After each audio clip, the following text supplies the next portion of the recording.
अस्सलाम वालेकुम to all.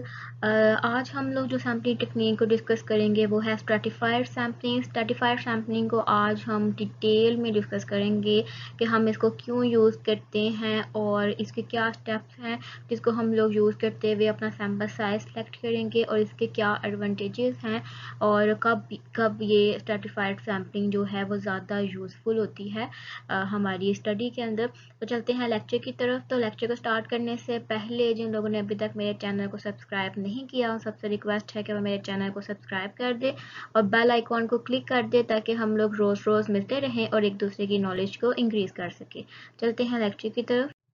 So what is the stratifier sampling. अब हमारे पास पॉपुलेशन होती है। पॉपुलेशन हमारे पास हेट्रोजीनियस होती है और जब हम वो उस हेट्रोजीनियस पॉपुलेशन को होमोजीनियस पॉपुलेशन में डिवाइड कर देते हैं, ठीक है, होमोजीनियस सब ग्रुप पॉपुलेशन में डिवाइड कर देते हैं, उनके ग्रुप्स बना लेते हैं होमोजीनियस, तो वो जो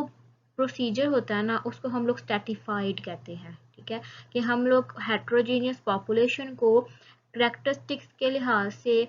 कोई खासियत के लिहाज से जब उसको होमोजीनियस सब ग्रुप्स में डिवाइड कर देते हैं तो उसको हम लोग स्ट्रैटिफाइड कहते हैं। कोई भी ग्रुप बना सकते हैं हम, जिस तरह रेस के लिहाज से, जेंडर आइडेंटिटी के लिहाज से, लोकेशन के लिहाज से, एज के लिहाज से हम लोग जब ग्रुप बना लेते हैं अपनी पॉपुलेशन का, होमोजीनियस ग्रुप बना लेते हैं तो उसको हम लोग कहते हैं कि हमारे पास स्ट्रैटिफाइड सैम्पलिंग है। अब जो हमारे पास ग्रुप्स होते हैं ना, एक सिंगल ग्रुप को हम लोग स्ट्राटा कहते हैं और सारे ग्रुप्स को हम लोग स्ट्राटम कहते हैं। अब हर स्ट्राटा के लिहाज से हम लोग स्टडी करते हैं। अब ये जो स्ट्राटास होते हैं ये एक्सटर्नली हेट्रोजीनियस होते हैं लेकिन इंटरनली होमोजीनियस होते हैं। होमोजीनियस अगर हम एज को स्टडी कर रहे हैं, हमने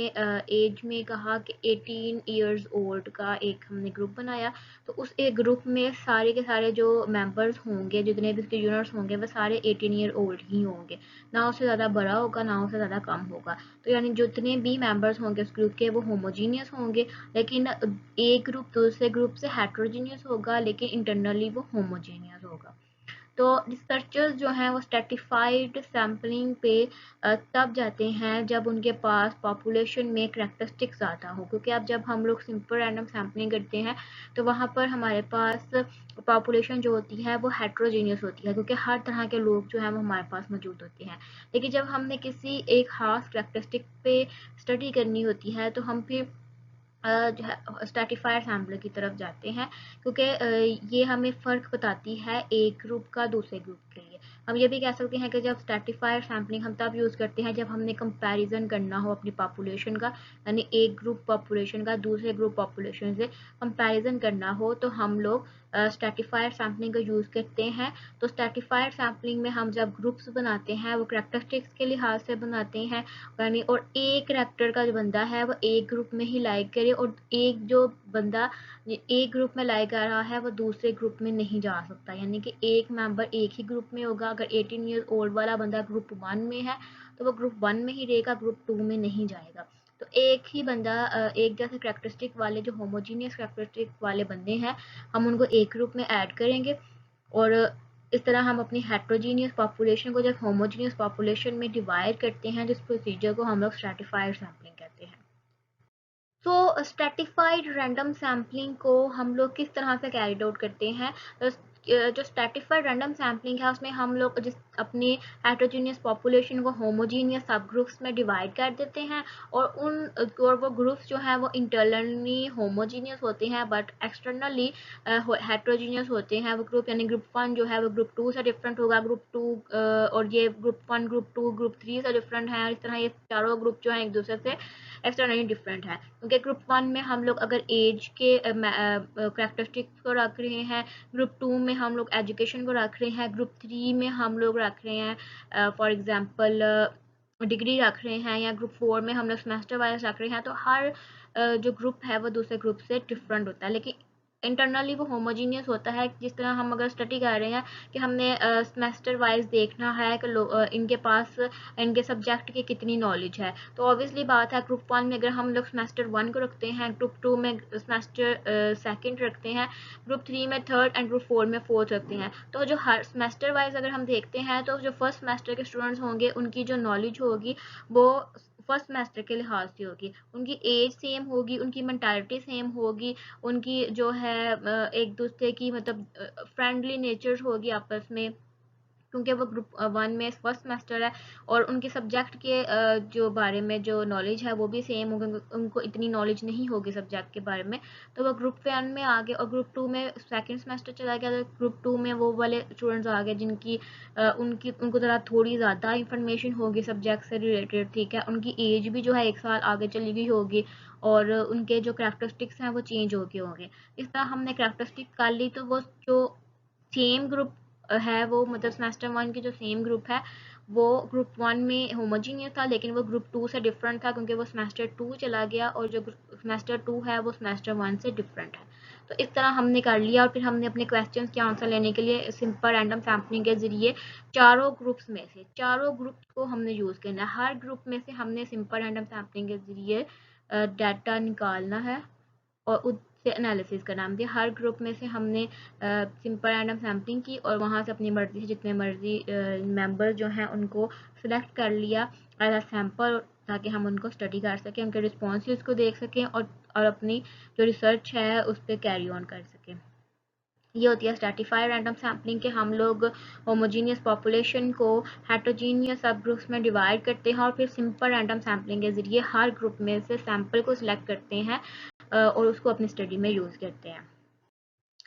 तो when to use stratified sampling, हम कब स्ट्रैटिफाइड सैम्पलिंग को यूज़ करते हैं? हम स्ट्रैटिफाइड सैम्पलिंग को तब यूज़ करते हैं जब हमें ज़रूरत हो कि हमने अपनी पॉपुलेशन को डिवाइड करना है म्यूचुअली एक्सक्लूसिव एंड एग्जॉस्टिव सब ग्रुप्स, यानी कि एक होमोजीनियस ग्रुप्स में डालना है, यानी कि एक जैसे कैरेक्टरिस्टिक्स वाले बंदों को एक ग्रुप में ऐड करना है, दूसरे कैरेक्टरिस्टिक वाले बंदों को दूसरे में ऐड करना है, मेल को एक ग्रुप में ऐड करना है और फीमेल को सेकेंड ग्रुप में ऐड करना है, ठीक है। तो हमने स्ट्रैटिफाइड सैम्पलिंग की ज़रूरत पड़ती है ताकि हम लोग क्लियरली क्लासिफाइड कर दे हर उस मेंबर को उस ग्रुप में जिसमें उस पर लाई करना चाहिए। तो स्ट्रैटिफाइड सैम्पलिंग जो है हमारे पास एक बेस्ट चॉइस होती है प्रोबेबिलिटी सैम्पलिंग मेथड्स में, जब हमने डिफरेंट मीन वैल्यूज़ को देखना हो, अपनी एक्यूरेसी को देखना हो और जब हमारे पास वेरिएबिलिटी आ जाए उस चीज़ को देखना हो, तो हमारे लिए स्ट्रैटिफाइड सैम्पलिंग जो है वो बेस्ट चॉइस होती है। स्ट्रैटिफाइड सैम्पलिंग का जो फॉर्मूला है वो क्या है कि हम स्ट्रैटिफाइड रैंडम सैम्पलिंग को कैलकुलेट करना चाहें तो कैसे कर सकते हैं कि हम अपना टोटल सैंपल साइज जो है उसको टोटल पॉपुलेशन जो हमारी होती है टारगेट पॉपुलेशन उस पर डिवाइड करते हैं और उसको मल्टीप्लाई कर देते हैं पॉपुलेशन ऑफ सब ग्रुप से, तो हमारे पास स्ट्रैटिफाइड रैंडम सैम्पलिंग का आ जाता है कि हमारी कितने ग्रुप्स जो हैं वो बनेंगे, ठीक है, मतलब हमें कितने ग्रुप्स जो हैं वो बनाने पड़े। अब हम रिसर्च एग्जाम्पल के तौर पर सारे स्टेप्स को क्लियर करते हैं कि अगर हमारे पास एक रिसर्च एग्जाम्पल है कि हम इंटरेस्टेड हैं कि हम लोग देखें कि एक सर्टेन यूनिवर्सिटी, यानी कि फॉर एग्जांपल हम कह लें कि पंजाब यूनिवर्सिटी है, तो पंजाब यूनिवर्सिटी के जो ग्रेजुएट स्टूडेंट्स थे उनमें से कितने स्टूडेंट्स हैं जिन लोगों ने वहाँ से पीएचडी की और पीएचडी करने के बाद जब उन्होंने जॉब्स की तो उनकी कितनी इनकम है, यानी कि उनकी गैप जो है वेजेस का गैप कितना है, क्योंकि मोस्टली जो फीमेल्स होते हैं जॉब करती हैं उनकी इनकम कम होती है, इनकी सैलरी पैकेज कम होता है एज़ कम्पेयर टू मेल। तो हमने ये चेक करना था कि वहाँ से कितने लोगों ने ग्रेजुएट किया और फिर वहाँ ग्रेजुएट करने के बाद वहाँ से पीएचडी भी की और उसके बाद जॉब्स की, और जॉब्स जब की तो उनमें हमने वेज गैप देखना है कि जेंडर के लिहाज से उनकी जो इनकम है उनका गैप कितना है, ठीक है। ये हमारा एक स्टडी क्वेश्चन है, रिसर्च क्वेश्चन है जिसको हमने स्टडी करना है। अब जब हम इसके ऊपर सिंपल रैंडम सैम्पलिंग करते तो सिंपल रैंडम सैम्पलिंग के जरिए से जब इसको स्टडी करते तो इसमें क्या होना था कि बहुत ज़्यादा डिफरेंस आ जाना था, यानी कि यूनिवर्सिटी ग्रेजुएट्स वहाँ से हुए तो सिंपल रैंडम सैम्पलिंग के जरिए हम कितना ही बड़ा सैंपल ले लेते हैं, अगर 10,000 के स्टूडेंट्स हैं या पिछले 10 साल का डाटा है तो हम वहाँ से कितने % जो हैं वो लेकर कंपेयर कर सकते थे। वो डाटा कलेक्शन लेते और उसको स्टडी करते तो बहुत एक लंबा प्रोसीजर था, और फिर उसको डिफरेंट हमें ज़रूरत थी यहाँ पे कि हम डिफरेंट ग्रुप वाइज देखें, क्योंकि जहाँ से लोग ग्रेजुएट हुए, ग्रेजुएट करने के बाद उन्होंने मास्टर्स किया और मास्टर्स के बाद वो पीएचडी में गए, तो 3 ग्रुप तो हमारे पास ये हो गए। उसके अलावा हमारे पास जेंडर था, यानी कि हमने देखना था कि मेल फीमेल में से कितने लोग जो है वो जॉब कर रहे हैं और जिन्होंने पीएचडी की और उनकी जो वेज गैप है वो कितना है, तो हमारे पास मेल फीमेल का भी एक ग्रुप आ जाना था। इसलिए यहाँ से हम मूव करते हैं स्ट्रेटिफाइड सैम्पलिंग की तरफ, जहाँ पर हम ग्रुपिंग कर सकते हैं, होमोजीनियस ग्रुप्स बना सकते हैं अपनी पॉपुलेशन की जो हेट्रोजीनियस है। तो इसलिए हमें यहाँ पर स्ट्रेटिफाइड सैम्पलिंग को यूज़ करेंगे, क्योंकि हमारी सर्च प्रॉब्लम जो है वो इस तरीके की है। So, steps of selecting sample using stratified sampling, किस तरह हम लोग जो है स्ट्रेटिफाइड सैम्पलिंग में सैंपल को सिलेक्ट करते हैं, उसके क्या स्टेप्स होते हैं, इनको वन बाय वन हम एग्जांपल के थ्रू जो है वो डिस्कस करेंगे, ताकि आपको क्लियर हो जाए इनके स्टेप्स भी, और प्रैक्टिकली अप्रोच से भी हम उसको डिस्कस करेंगे।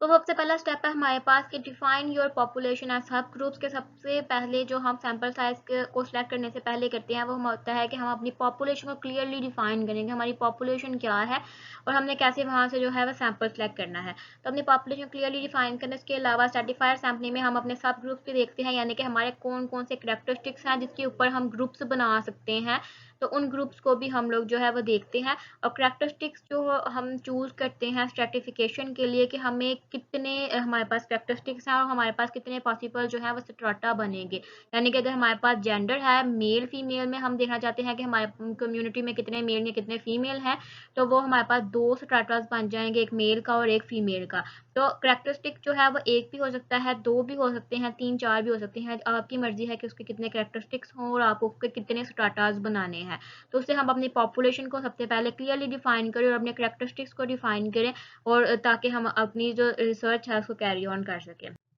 जो हमने लास्ट एग्जांपल देखी थी कि हमने पीएचडी के स्टूडेंट्स जो हैं उनको देखना है किसी भी सर्टेन यूनिवर्सिटी के जिन्होंने वहाँ से ग्रेजुएट किया और उनकी जो वेज गैप है जेंडर आइडेंटिटीज़ में वो देखनी है। तो इसमें हमारी पॉपुलेशन क्या होगी कि वो जितने भी ग्रेजुएट्स होंगे यूनिवर्सिटी के जो लास्ट 10 ईयर के थे, आपकी मर्जी आप लास्ट 10 ईयर्स ले लें, लास्ट 20 ईयर्स ले लें, लेकिन इजीली लास्ट 10 ईयर के जितने भी ग्रेजुएट्स होंगे हमने उनको एज अ पॉपुलेशन सेलेक्ट करना है कि वो हमारी टारगेट पॉपुलेशन है, जिनमें हमने स्ट्रेटिफाई करना है बोथ जेंडर आइडेंटिटी को और डिग्री रिसीव, यानी कि उनमें से कितने कितने जेंडर थे, मतलब कितने लोग थे, यानी कि मेल कितने थे और फीमेल कितने थे जिन्होंने वहाँ से ग्रेजुएट किया, और उनमें से कितने लोगों ने वहाँ से पीएचडी की डिग्री रिसीव की। ठीक है, हमने ये चीज़ देखनी है। तो हमारे पास जो सेकंड स्टेप आ जाता है स्ट्रेटिफाइड सैम्पलिंग में, वो होता है कि separate the population into strata. अब हमारे पास जो पॉपुलेशन है, अगर हमने लास्ट 10 इयर्स के स्टूडेंट्स जो हैं जिन्होंने ग्रेजुएट किया तो यूनिवर्सिटी से वो लिए हैं, तो वो हमारे पास हेट्रोजीनियस पॉपुलेशन है। अब उस हेट्रोजीनियस पॉपुलेशन को हमने होमोजीनियस सब ग्रुप्स में डिवाइड करना है। तो हम क्या करेंगे, हम जो सेम करेक्टरिस्टिक वाले मेंबर्स होंगे ना उनको एक जो है स्ट्राटा में ऐड कर देंगे, यानी कि एक जो है उस हर स्ट्राटम जो है वो म्यूचुअली एक्सक्लूसिव होना चाहिए, यानी कि एक से जो एक स्ट्राटम है वो दूसरे स्ट्राटम से डिफरेंट होना चाहिए, ये नहीं हो कि उसमें ओवरलैप आ जाए। ओवरलैप क्या होता है कि जो एक ग्रुप में मेंबर है वो सेकंड ग्रुप में ना हो, इस तरह ओवरलैप हो जाता है, जिसकी वजह से हमारी स्टडी जो है खराब हो जाती है। और स्ट्रेटिफाइड सैम्पलिंग हमारी तब कामयाब होती है जब हमारा हर ग्रुप जो है वो बिल्कुल ठीक होमोजीनियस जो है वो बना हुआ हो और एक्सटर्नली हेट्रोजीनियस हो। ये ना हो कि जो एक ग्रुप में हमने मेंबर्स ऐड किए उनको सेकंड ग्रुप में भी कर दिया, थर्ड में भी कर दिया, तो इस तरह हमारी जो स्टडी है वो वेस्ट जाती है, कोई फ़ायदा नहीं होता हमारी रिसर्च का, तब तक हमारे जो ग्रुप्स हैं वो सही तरीके से डिफाइन नहीं होगा, सही तरीके से हम लोगों ने बनाए नहीं होंगे। अब इसके एग्जाम्पल में क्या होगा कि हमने सेपरेटिंग करनी है पॉपुलेशन इंटू स्ट्रेटा में, तो हम क्या करेंगे कि हम अपने हर जो जितने भी हमने ग्रेजुएट्स लिए थे, यानी हमने देखा था कि लास्ट 10 ईयर के हमने ग्रेजुएट स्टूडेंट्स लिए थे, हर ग्रेजुएट स्टूडेंट का नाम, उनकी जेंडर आइडेंटिटी, उनकी डिग्री जो उन्होंने ली या वहाँ से, यानी कि उन्होंने बैचलर्स वहाँ से किया था या वहाँ से मास्टर्स किया था, उसके बाद उन्होंने डॉक्टरेट किया, वहाँ से नहीं किया, उन सबका डाटा लेंगे, उनके करैक्टरिस्टिक्स देखेंगे। अगर हम करैक्टरिस्टिक्स के लिहाज से देखें तो उनकी जेंडर के लिहाज से 2 यहाँ पे स्ट्राटा बनेंगे, मेल फीमेल, और उसकी डिग्री के लिहाज से 3 बनेंगे, यानी कि बैचलर की डिग्री, मास्टर्स की डिग्री, उसके बाद वहाँ से उन्होंने पीएचडी की, तो पीएचडी की डिग्री भी। तो हमारे पास इस तरह अगर देखें तो हमारे पास 5 करैक्टरिस्टिक्स जो हैं वो आ जाते हैं। Combining these characteristics, you have 6 groups in total. Each graduate must be assigned to exactly one group. कि हर graduate को हमें उसके ही group में जो है वो ऐड करना है। तो characteristics जो है वो हमारे पास, अगर gender identity है तो उसके 2 स्ट्राटा आ गए, मेल फीमेल, डिग्री है तो 3 आ गए, बैचलर, मास्टर एंड डॉक्टरेट। तो ग्रुप्स किस तरह बनेंगे कि मेल बैचलर्स ग्रेजुएट, उसके बाद फीमेल बैचलर ग्रेजुएट्स, फिर मेल मास्टर्स ग्रेजुएट और फीमेल मास्टर्स ग्रेजुएट, और फिर मेल डॉक्टरेट ग्रेजुएट्स और फीमेल डॉक्टरेट ग्रेजुएट्स। ये हमारे पास जो है 6 ग्रुप्स बन जाएंगे। अब ये हमारे पास जो 6 ग्रुप्स हैं, अब हमने जो मेंबर्स अपने ऐड करने हैं, हमने अपना जो डाटा लिया हुआ है उस डाटे में से इन इन इन ग्रुप्स में जो है वो कैरेक्टरिस्टिक्स के लिहाज से अपने मेंबर्स ऐड कर लेने हैं। अब decide on the sample size for each stratum. अब हमने सैंपल साइज जो है वो स्ट्रैटम का किस तरह डिसाइड करना है, क्योंकि हमने कहा था ना कि हमने एक स्ट्रैटास बना लेने हैं और फिर स्ट्रैटास में से सिंपल रैंडम सैम्पलिंग के जरिए हर स्ट्रैटा में से डाटा जो है सैंपल सेलेक्ट करना है। अब सैंपल को सिलेक्ट करने के लिए हमारे पास स्ट्रैटिफायर सैम्पलिंग में 2 मेथड्स आ जाते हैं। एक है हमारे पास प्रोपोर्शनेट सैम्पलिंग और एक है हमारे पास डिसप्रोपोर्शनेट सैम्पलिंग। जो प्रोपोर्शनेट सैम्पलिंग है, इसमें क्या होता है, इसके अंदर हमने जो सैंपल फ्रैक्शन है, ठीक है, वो हमारे पास सेम होता है। यानी कि अगर हमारे पास एक स्ट्राटा में 700 मेंबर्स है ना, तो उसमें से हम लोग एज अ 70 मेंबर्स जो हैं, ठीक है, 700 में से 70 मेंबर जो है वो एज अ सैंपल सेलेक्ट कर लेंगे। यानी कि हम अपना सैंपल जो है वो सोच लेते हैं, हमने सोच लिया कि हमने ओवरऑल जो है वो 200 का सैंपल जो है सिलेक्ट करना है, ठीक है। तो एक स्ट्रैटम में, जो फर्स्ट स्ट्रैटम है, उसके अंदर हमारे पास बैचलर्स वाले में 700 अगर स्टूडेंट्स हैं, तो हमने कहा कि 700 स्टूडेंट में से हमें 70 स्टूडेंट, यानी कि उसका सैंपल फ्रैक्शन जो है वो सेम रखना है हर किसी में। अगर किसी में 200 स्टूडेंट्स हैं तो उसमें से हमें 20 ज़्यादा सैंपल सेलेक्ट कर लेने हैं, यानी कि उसका सैंपल फ्रैक्शन सेम रखना है। जबकि as compared to disproportionate sampling में इस तरह कुछ नहीं होता, इसके अंदर हम अपनी मर्जी से जो है वो सैंपल सेलेक्ट कर सकते हैं। जबकि प्रोपोर्शनेट में हमें स्ट्राटा के साइज के लिहाज से सैंपल को सिलेक्ट करना पड़ता है, ठीक है, और यानी कि जितना जितना बड़ा स्ट्राटा होगा उस लिहाज से जो है हम उसका साइज सेलेक्ट करेंगे। लेकिन डिसप्रोपोर्शनेट सैम्पलिंग में जो है वो हम लोग अपनी मर्जी से कोई भी साइज जो है वो सिलेक्ट कर सकते हैं। ये इनका मेन डिफरेंस है। मोस्टली जो है वो प्रोपोर्शनेट सैम्पलिंग यूज़ की जाती है, क्योंकि अगर साइज जितना बड़ा होगा ग्रुप का, उतने ही ज़्यादा मेंबर मतलब होंगे उसके अंदर। तो जितने ज़्यादा मेंबर, अगर 400 के मेंबर्स में से हम लोग 2 सेलेक्ट करके अपने स्टैटिस्टिकल इन्फ्रेंस पे पहुंच रहे हैं, अपना कंक्लूजन दे रहे हैं, तो वो तो बहुत फजूल जाएगा कि 2 मेंबर्स को आपने 700-800 के ग्रुप में से निकाला है और उसको स्टडी किया और उनकी बेस पे आपने जी 800 बंदे को कंक्लूड कर दिया कि भाई उनका ये पॉइंट ऑफ व्यू है। तो हमें कम से कम उनमें से जो है 200 बंदा तो जो है वो स्टडी करना पड़ता है, 200 का सैंपल साइज तो निकालना पड़ेगा ताकि हम उनको इजीली स्टडी कर सकें। तो हम ये प्रोपोर्शनेट सैम्पलिंग मोस्टली यूज़ की जाती है, लेकिन कुछ केसेस में डिसप्रोपोर्शनेट सैम्पलिंग जो है उसको ज़्यादा प्रेफर किया जाता है, जब हमने अपनी मर्जी से जो है वो सैंपल फ्रैक्शन रखना हो, अपनी मर्जी से जो है हमने सैंपल साइज जो है निकालना हो।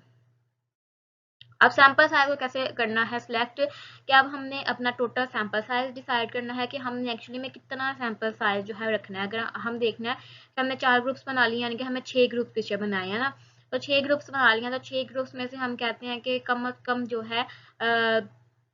800 का सैंपल जो है हम स्टडी करें या 1000 का सैंपल जो है स्टडी करें, क्योंकि इतनी बड़ी यूनिवर्सिटी और इतने ज़्यादा स्टूडेंट्स हैं,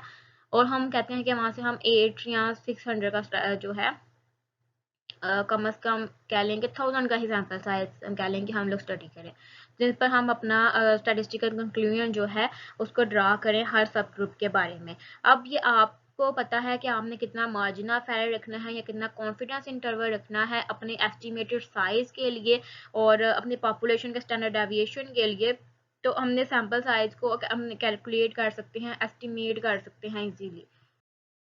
अब हमारे पास जो एग्जाम्पल थी उसको अगर हम इसके साथ जोड़ते हैं तो उसमें सैम्पल साइज हम कैसे सिलेक्ट करेंगे कि अब हमें ज़रूरत है सैम्पल साइज को देखने की कि हम लोग मेन क्या स्टडी कर रहे हैं कि हम देख रहे हैं कि उनमें से कितने ग्रेजुएट्स थे जिन्होंने डॉक्टरेट की डिग्री ली। ठीक है, तो यहाँ पर हमारे पास हो सकता है ग्रेजुएट का सैम्पल साइज जो है मतलब स्टार्टा जो है वो या तो कम बने या बड़ा बने, हम श्योर नहीं है क्योंकि हमें पता है कि जो ग्रेजुएट्स हैं उनमें से मतलब 80% स्टूडेंट जो है उन्होंने मास्टर्स भी किया होगा, लेकिन वहाँ से जो पीएचडी करने वाले स्टूडेंट्स होंगे यानी पीएचडी बहुत कम की जाती है या कुछ ज़्यादा हो सकता है की गई हो या फिर कम की हो, लेकिन हो सकता है वहाँ पे 40% का एक ग्रुप बने या हो सकता है वहाँ पे 90% भी पीएचडी वाले स्टूडेंट्स मौजूद हों। तो हमने ये चीज़ देखनी है, तो हम श्योर नहीं है वहाँ पे कि हमारा कितना कोई ग्रुप जो है वो बनेगा, तो हम जो है वो डिसप्रपोर्शनेट सैम्पलिंग की तरफ जाएंगे क्योंकि हम लोग एक जैसा सैंपल नहीं सिलेक्ट करेंगे उसके स्ट्राटा के साइज के लिहाज से, बल्कि अपनी मर्जी से सैंपल को